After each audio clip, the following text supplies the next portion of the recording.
ज्या ठिकाणी आपण पोहोचलेलो आहे त्या ठिकाणी देवाचं दर्शन थेट पाण्याखाली होते। गोविंदा गोविंदा अशा प्रकारे या मंदिराचं दर्शन घेतलं जातं। गुरुद्वाराला पोहोचलेलो आहे। बाप रे बाप भूषण भाऊ इकडे कसे काय आले? आणि आता पाहताय जशी गाडी आपली रवाना होते इथून सगळे पॅसेंजर खाली झालेले।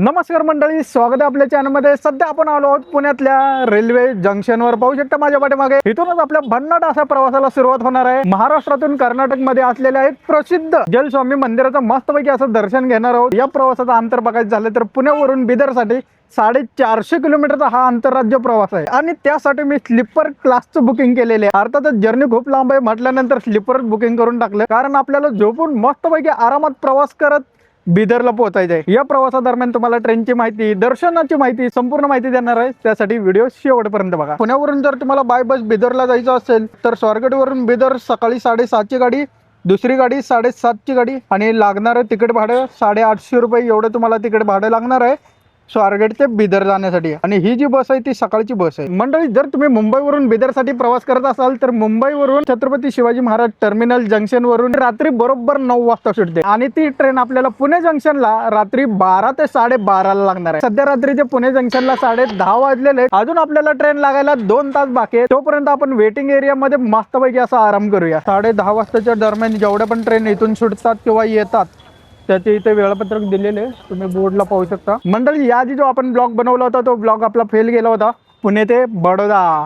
त्या गाडीचं अजूनपर्यंत आपल्याला रिफंड मिळालेला नाहीये। एक आठवडा झाले की आपले सबस्क्रायबर मंडळी बोलतायत ना कमेंट मध्ये, आम्हाला पैसे मिळाले नाही, आमचे पैसे बुडले। खरं सांगतो ते खरं आहे, त्यांच्या बाबतीत पण तसंच घडलं असावं। मी ऑलरेडी त्यांना मेल केलेले, 4-5 मेसेज पण टाकलेले, तसं काय अजून रिप्लाय पण आला नाही आणि रिफंड पण आला नाही। प्रत्यक्षात जाऊन चौकशी करावं लागेल। तिथं पण काम लवकर होत नाही, तिथं पण जास्त वेळ जाणार। गेल्या वेळेस पण तसंच झालं होतं। बघूया आता कधी रिफंड होतं, बघूया पुढे। स्टेशनवर प्रवाशांची नेहमीप्रमाणे गर्दी। स्टेशनवर वेळेआधी पोहोचल्यामुळे आता मी वेटिंग हॉल मध्ये थोडा वेळ थांबणार आहे। प्रवाशांच्या सोयीसाठी येथे चांगली बसण्यासाठी व्यवस्था केलेली होती, तर त्या वेटिंग एरिया मध्ये सुविधा खूपच छान वाटली। संपूर्ण हॉल एअर कंडिशन मध्ये आणि इथे बसण्यासाठी आरामदायी चेअरची व्यवस्था करण्यात आली होती। सगळ्यात चांगली गोष्ट म्हणजे या वेटिंग हॉलचा वापर करण्यासाठी फक्त 10 रुपये प्रति तास इतकंच शुल्क आहे। मोबाईल चार्ज करण्यासाठी चार्जिंग पॉइंटची सुद्धा सुविधा उपलब्ध आहे, त्यामुळे ट्रेनची वाट पाहताना आरामात बसता येतं। या ठिकाणी मस्तपैकी असं 2 तास वेळ घालवत त्यानंतर आपण आपल्या प्लॅटफॉर्मला जातोय, ज्या प्लॅटफॉर्मला आपल्याला ट्रेन लागणार आहे। फायनली मंडळी आपण आता प्लॅटफॉर्मला पोहोचलेलो आहे, ज्या ठिकाणी आपली ट्रेन लागणार आहे प्लॅटफॉर्म क्रमांक 3 ला। आणि आपल्या ट्रेनचा जो क्रमांक आहे 22-143। या ठिकाणी मध्यरात्रीचे 1 वाजलेले, तिकडून आता ट्रेन येते शिवाजीनगर वरून। आता हल्ली आहे ट्रेन, आता इथे पोहोचते। आता ट्रेन येईल 5 मिनिटात। ती आली आपली मुंबई बिदर एक्सप्रेस।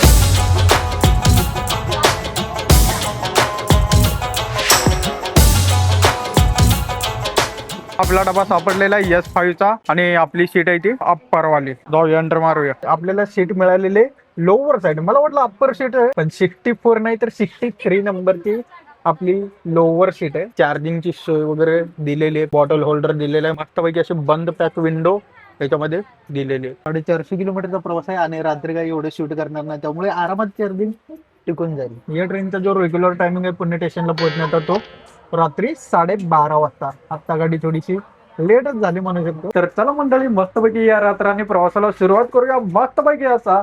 बघूया आजचा हा प्रवास शेवटपर्यंत कसा होतोय। चला तर मग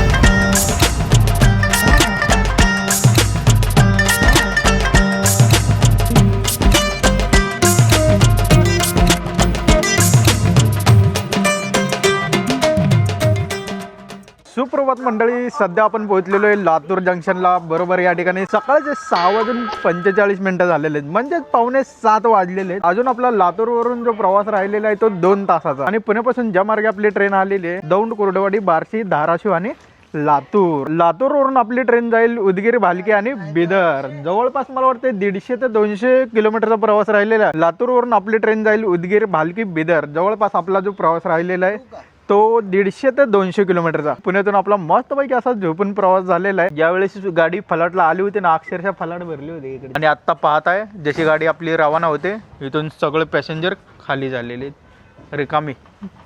या आधी पण आपण ट्रेननं बऱ्यापैकी प्रवास केलेले आहेत, तुम्हाला माहिती असेल. काहीतरी राहिलं वाटते. रात्रीच्या प्रवासात एवढं काही दिसत नसल्यामुळे आपण काही एवढं शूट केलं नाही, त्यामुळे आपण थेट पोहोचले लातूरमध्ये. इथे पोहोचण्यासाठी आपल्याला 6:30 पावणे 7 तासाचा कालावधी लागलेला आहे. चला मंडळी, मस्तपैकी हा प्रवास आपण कंटिन्यू करूया आणि पोहोचूया बिदर.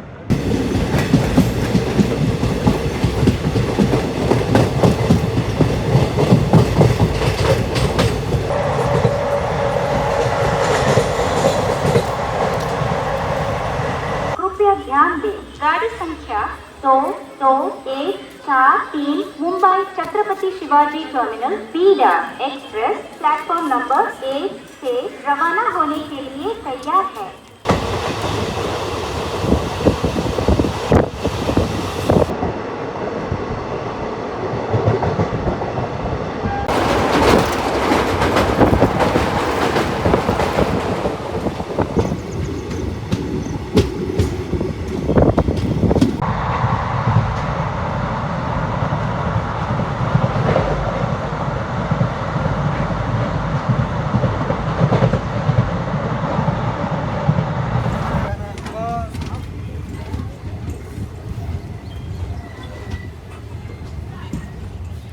फायनली मंडळी आपला ट्रेनचा प्रवास कंप्लीट झालेला आहे.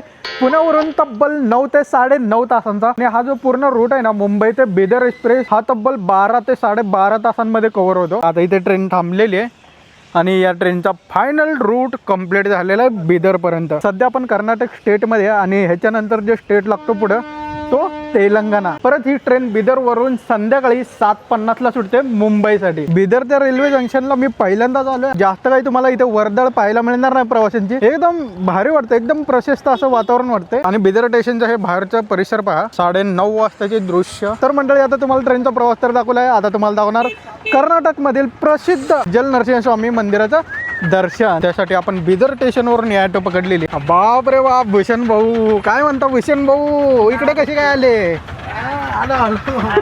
आलो आता नरसिंह मंदिराला. असं आहे का? गोविंदा गोविंदा. बिदर स्टेशनवरून आपण 100 रुपयामध्ये रिक्षा पकडलेली आहे. इथून जवळपास 7 किलोमीटर अंतरावर आहे जल नरसिंह स्वामी मंदिर. फायनली मंडळी ज्या ठिकाणी आपण पोहोचलेलो आहे त्या ठिकाणी देवाचं दर्शन थेट पाण्याखाली होते. अखेर आपण पोहोचलो आहोत कर्नाटकातील बिदर शहराजवळ असलेल्या अतिशय प्रसिद्ध आणि अनोख्या श्री नरसिंह झरणी मंदिरात. हे मंदिर बिदर शहरापासून अवघ्या 5 किलोमीटर अंतरावर असून भगवान विष्णूंच्या 4थ्या अवतारावर असलेल्या भगवान नरसिंहांना समर्पित आहे. देशभरात अनेक नरसिंह मंदिरे आहेत, पण या मंदिराचं वैशिष्ट्य मात्र पूर्णपणे वेगळं आहे. कारण इथल्या गाभाऱ्यापर्यंत पोहोचण्यासाठी तब्बल सुमारे 300 मीटर लांबीच्या नैसर्गिक गुहेतून चालत जावं लागतं. विशेष म्हणजे या संपूर्ण मार्गामध्ये गुडघ्यापासून ते खांद्यापर्यंत पाणी असतं. त्यामुळे प्रत्येक भक्ताला पाण्यातून चालतच भगवान नरसिंहाच्या दर्शनासाठी जावं लागतं. हा अनुभव जितका भक्तिमय आहे तितकाच रोमांचकही आहे. गुहेत प्रवेश केल्यानंतर वातावरण पूर्णपणे बदलून जातं. अरुंद मार्ग, थंड पाणी आणि गुहेतील शांतता या सगळ्यांमुळे एक वेगळाच आध्यात्मिक अनुभव मिळतो. आख्यायिकेनुसार भगवान नरसिंहांनी हिरण्यकशिपूचा वध केल्यानंतर जरासूर किंवा जलासूर नावाच्या राक्षसाचाही पराभव केला. मृत्यूपूर्वी त्या राक्षसाने भगवान नरसिंहांना विनंती केली की त्यांनी याच गुहेत कायम वास्तव्य करून भक्तांना आशीर्वाद द्यावा. भगवान नरसिंहांनी त्यांची इच्छा मान्य केली आणि तेव्हापासून या गुहेत त्यांचं पवित्र स्थान मानलं जातं. अशी ही श्रद्धा आहे की त्या राक्षसाचं रूपांतर या अखंड वाहणाऱ्या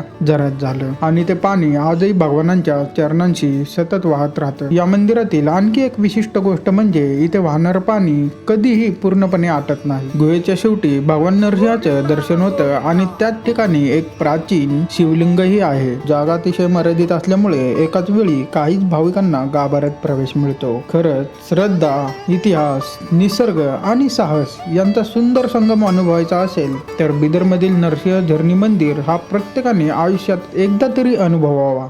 मंदिराच्या आतमध्ये आलात तर इथे बऱ्याच गोष्टी तुम्हाला दिसतील. Mobile locker, baggage locker, ticket counter. मंदिराची वेळ सकाळी 8 पासून ते संध्याकाळी 5 वाजेपर्यंत आणि या ठिकाणी तिकीट चार्जेस पण दिलेले आहेत. जर तुम्हाला विशेष दर्शन घ्यायचं असेल तर त्यासाठी 100 रुपयाचं स्पेशल दर्शन तिकीट उपलब्ध आहे, म्हणजेच VIP दर्शन. तर आपण इथे दर्शनासाठी तिकीट काढलेले 10 रुपये प्रति व्यक्ती, तर दोघांसाठी 20 रुपये असं काहीतरी तिकीट आपल्याला पडलेले. मस्तपैकी या झरणी नरसिंह स्वामी मंदिराचं दर्शन घेऊया. तुम्हाला पण दर्शन घडवतो, कशा पद्धतीने हे मंदिर आहे ते दाखवतो. खांदे इतक्या पाण्यातून जावं लागतंय, म्हणजे एकदम जबरदस्त आहे. पहिलाच अनुभव आहे आणि असं काहीच आयुष्यात मी पहिल्यांदा बघितलंय. पाठीमागे भूषण भाऊ असं वाटतंय एकदम सुशेगाद. माझ्या दृष्टिकोनातून इंडियामध्ये तर पहिलाच असा टास्क असेल जे पाण्याद्वारे देवाचं दर्शन घेतलं जातं. एकदम युनिक आणि अनुभव तर भाई एक नंबर. समोर पाहू शकता सगळे प्रवासी भक्त पाण्यातून जात आहेत. गोविंदा गोविंदा गोविंदा गोविंदा. तुम्ही कधी आलात ना, नक्की या. खूप बघण्यासारखं आहे आणि खूप भारी आणि युनिक अनुभव असेल तुमचा. एक नंबर. दर्शन करून आता आपण बाहेर निघतोय.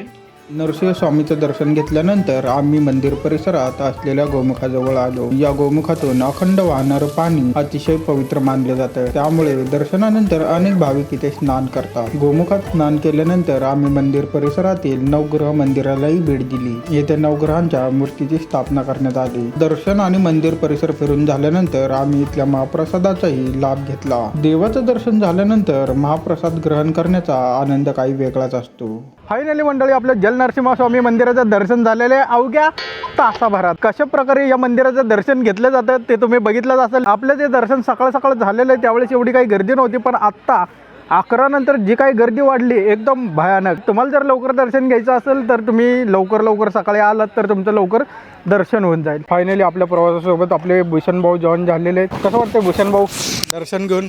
पहिल्यांदाच असा अनुभव आम्ही शेअर करतोय, म्हणजे घेतोय, जेथून जलमार्गातून थेट आपण देवापाशी पोहोचतोय आणि हा अनुभव खरंच अविस्मरणीय आहे. सुट्टींच्या कालावधीमध्ये भेट देण्यासारखं जागा नाही, कारण भयंकर गर्दी. पाण्यामध्ये आरामात माणूस जाऊ शकतो, फक्त फोन घेऊन जाणं जरा रिस्की आहे. आम्ही सांभाळून फोन नेले आहेत, पण शक्यतो फोन नेणं टाळावे. आणि अतिशय महत्वाचं की आतमध्ये भलेही थोडा गाभाराचा परिसर लहान असेल, पण तिकडचे पुजारी अजिबात धक्काबुक्की करत नाही. उलट सर्वांना आवर्जून सांगतात की तुम्ही खाली वाकून नमस्कार करा. नरसिंहाचं जे मुखदर्शन आहे ना, ते जरा वरती आहे आणि मेन गाभारा जरा खाली आहे, त्यामुळे खाली वाकून बसून आपल्याला सांगतात की तुम्ही दर्शन करा.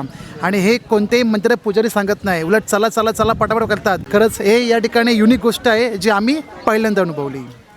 मंदिराच्या आवारामध्ये मस्तपैकी असं सकाळ सकाळ आपण नाश्ता घेतलेला आहे. इथे खिचडी आणि कशा प्रकारची खिचडी आलेली तुम्ही पाहू शकता. 50 रुपये पर प्लेट खिचडी आपल्याला पडलेली. तर या मंडळी मस्तपैकी असं सकाळ सकाळ नाश्ता करण्यासाठी. नाश्ता कसा आहे? नाश्ता बोलू शकत नाही, जेवण आहे, कारण क्वांटिटी खूप जास्त आली. खूप आहे 50 रुपयामध्ये पुष्कळ आहे, खरंच बेस्ट आहे. नाश्ता करून आपण आता आपल्या पुढच्या डेस्टिनेशनला जाणार आहे, ते म्हणजे गुरुद्वार. त्याआधी आपण लवकर नाश्ता करूया. मस्त. मगाशी आपण ज्या पॉईंटला उभा होतो नरसिंह स्वामी मंदिर, तिथून गुरुद्वाराचे जे अंतर आहे ते 8 किलोमीटर अंतरावर. आणि इथे येण्यासाठी आपल्याला 50 रुपये खर्च आलेला आहे बाय रिक्षा. या ठिकाणी दुपारचे 12:30 वाजलेले आहेत आणि असा काहीसा गुरुद्वाराचा परिसर. गुरुद्वारा श्री नानक जीरा साहेब, बिदर, कर्नाटका स्टेट. फायनली मंडळी आपला संपूर्ण रूट कव्हर झालेला आहे. पुण्यापासून तर बिदरपर्यंत प्रवास प्लस दर्शन. आणि या ट्रिपचं आपलं जे शेवटचं दर्शन होतं गुरुद्वारा, त्या ठिकाणी व्हिडिओ शूटिंग करायची परवानगी नव्हती, त्यामुळे तो काही आपण शूट केला नाही व्हिडिओ. आणि या प्रवासाचा आपला संपूर्ण जो खर्च पडलेला आहे टोटल 1000च्या आसपास. जास्त काही खर्च आपला झाला नाही, कारण आपला जो प्रवास होता, आपली जी जर्नी झाली होती ती पुण्यावरून. जर आपली मुंबईवरून जर जर्नी झाली असती तर आपला जो खर्च होणार होता तो 1500च्या आसपास. तुम्हाला जर बाय बसनं प्रवास करायचा असेल तर सुरुवातीला मी त्याची माहिती सांगितलेली आहे. आपली स्वारगेट आगाराची स्वारगेट बिदर अशी गाडी असते आणि 750 रुपये का 800 रुपये असं काहीतरी तिकीट आहे त्याचं, पण ती गाडी दिवसा असते. तुम्ही जर रेल्वेनं प्रवास करत असाल पुणे ते बिदर तर तुमच्यासाठी 353 रुपये एवढं फुल तिकीट तुम्हाला पडणार आहे बाय रेल्वे स्लीपर कोचच्या. मुंबईवरून प्रवास करत असाल तर तुम्हाला 500 रुपये एवढा खर्च येईल स्लीपरसाठी. बाकी प्रवास आणि दर्शन एक नंबर झालं, अविस्मरणीय असा अनुभव होता. प्रत्येकानं आयुष्यात एकदा तरी अशा दर्शनासाठी जावं. मंडळी, जर असेच तुम्हाला महाराष्ट्राच्या बाहेरचे जर प्रवास प्लस दर्शन जर आवडत असेल ना, तर नक्की कमेंट करून सांगा. आपण बाय ट्रेन प्रवास करायचा प्लॅन करूया. तर मंडळी, ट्रेननं पुणे ते बिदर हा आंतरराज्य प्रवास तुम्हाला कसा वाटला नक्कीच कमेंट करून सांगा. आणि चला मंडळी, हा ब्लॉग आपण इथे एंड करूया आणि भेटूया नवीन अशा मोठ्या लॉंग रूटवर. तोपर्यंत आपल्या चॅनलला सबस्क्राईब करा, लाईक करा आणि शेअर करा. भेटूया पुढच्या ब्लॉगमध्ये लवकरच. चला, बाय. Fearless.